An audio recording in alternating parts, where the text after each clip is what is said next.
Hello, everyone. This will be my last teaching memo, like the last picture show.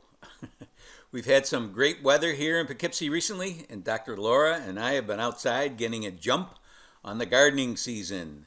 We are way ahead of last year. Last year we were a little slow.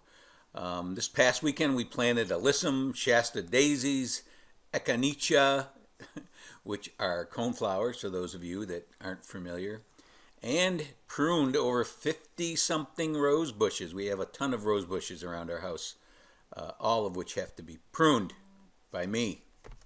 I was also unable to walk last week. If you were friends with me on Fitbit or on Facebook, you would know that many days I do over 20,000 steps. But I sprained my ankle on 42nd Street, of all places, after a Turo faculty meeting. I looked behind me to see what the heck I tripped on, and there was nothing. I have a weak ankle. I've sprained it probably 7 or 8 times in my lifetime. Some of them pretty bad. So sometimes it just turns when I don't even step on anything. So my advice to you is be wary of leaving faculty meetings. And some of you probably should be wary attending them. Okay, enough of that nonsense. Housekeeping. The course ends on May the 4th. As we all know, is Star Wars Day. May the 4th be with you. I will be closing my grade book the following Friday on May 12th. I don't know what day that is. If you're planning to take an incomplete, and I haven't heard from anybody that you are, you must have completed at least 75% of the requirements. That's a Turo policy. So please contact me by email or phone.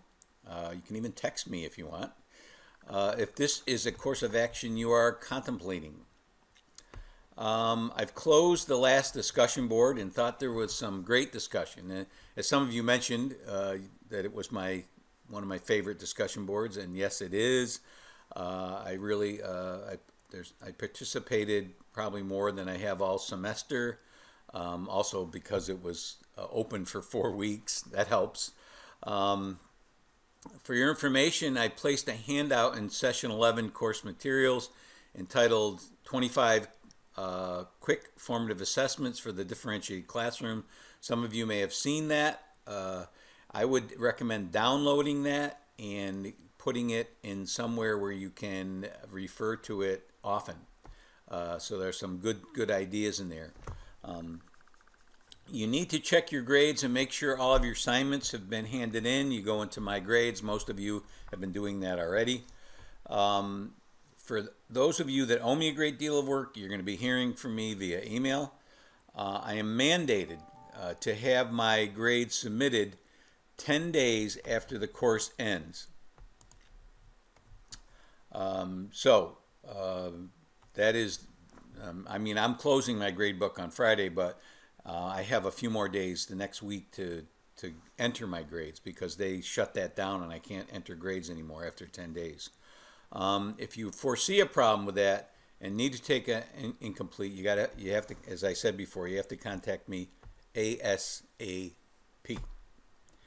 All right, session 11. Many of you mentioned Marissa, as I knew you would. I mentioned that again last week. Because there are many like Mr. Jones in the teaching profession, even at Turo, as I understand from some of you. It always amazes me that professors who are training teaching candidates do not model good assessment practice. And it isn't always because they're mean people.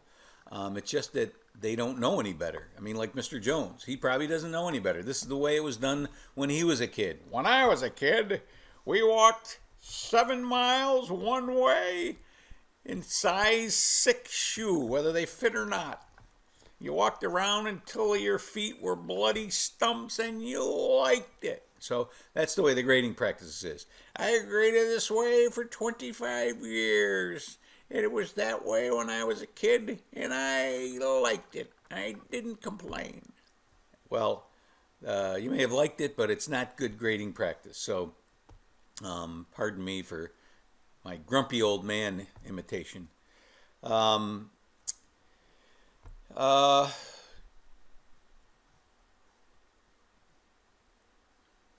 as you know, some of you, I asked you to, okay, you complained about Mr. Jones. You said what he did bad, but you didn't say what he could have done better.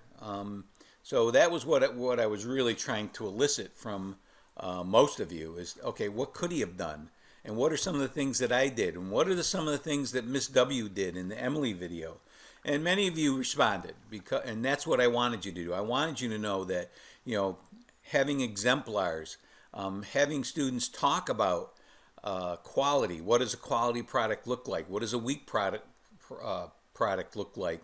And then even helping them create the rubric, which I've done in my live classes. I've had a brainstorming session. Okay, what are some characteristics of quality? And we put them all up on the board. We combine ones that are similar, and then we create the rubric. Usually one column, like the advanced column or the proficient column or distinguished column, because the rest of the columns are pretty easy after that. But describing quality in a way that is clear and makes sense is very difficult to do. You'll see a lot of rubrics that say good organization. Okay, what does that mean? Good organization. Robust evidence. I like that one. What does robust evidence look like? And that's what we need to do. We need to describe. If you're looking for robust evidence to support arguments, you need to describe what that looks like. Three different citations from reliable resources, et cetera, et cetera. So you know what I'm talking about. Grading is always one of my favorite topics, and it wasn't until I started teaching this course that my grading practices changed. It wasn't until like 2 semesters ago that I changed my weighting to weight like my later discussion boards and my later double entry journals more than the beginning ones, because you have more practice at it. You gotten feedback on them. So those are all things that even I've changed. It forced me to change my practice, not giving zeros, but giving 50s as the lowest grade. And some of you talked about, what about the kid that gets a 50 and worked hard? Well, then there's something wrong there because a 50 is failing. If that kid worked hard and got a 50, you either need to teach him a different way, or he's got learning disabilities and needs some research-based interventions and more intensity. So the fact that somebody works hard and gets a 50, or somebody does nothing and gets a 50, it's still a 50. It's a zero. In my mind, it's a zero. It's failing. So don't let your ego. That's when your ego gets in the way. Oh, I feel sorry for this kid who failed and got a 50. He's going to kick himself, or he's going to kick that kid because he got a 50 and did nothing.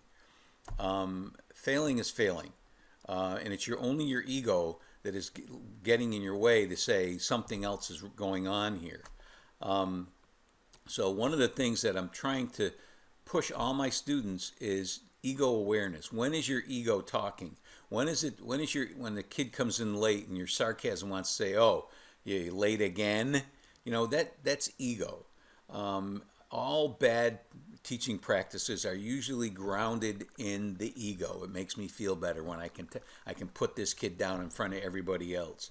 It makes me feel better when I can give him a 0. Yeah, that little so-and-so, that's what he deserves.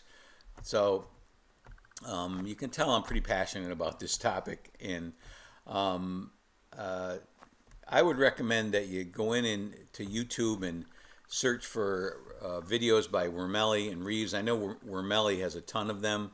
All of them are excellent. He really is good. He's a good speaker. He makes sense. I'm also sharing an article in my teaching memo that mentions the effect of outliers in the averaging process. Another reason why we shouldn't be averaging grades. I mean, kid gets a 20.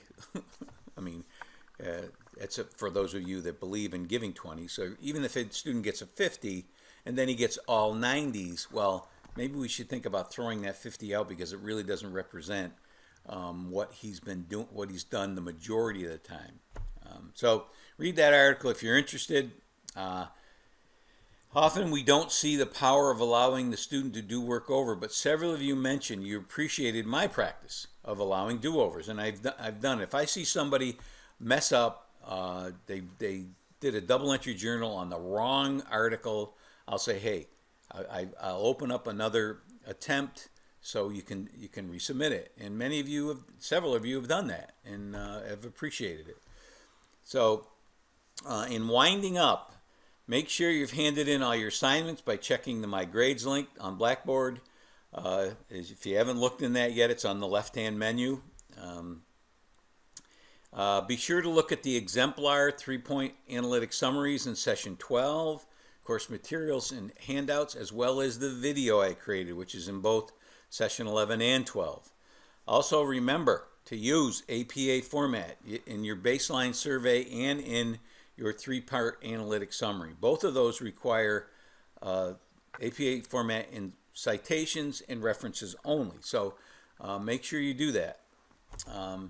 Finally, I've made an evaluative forum available. I think I made it available last week, but I don't know if I mentioned it, where you can make comments on my course. This is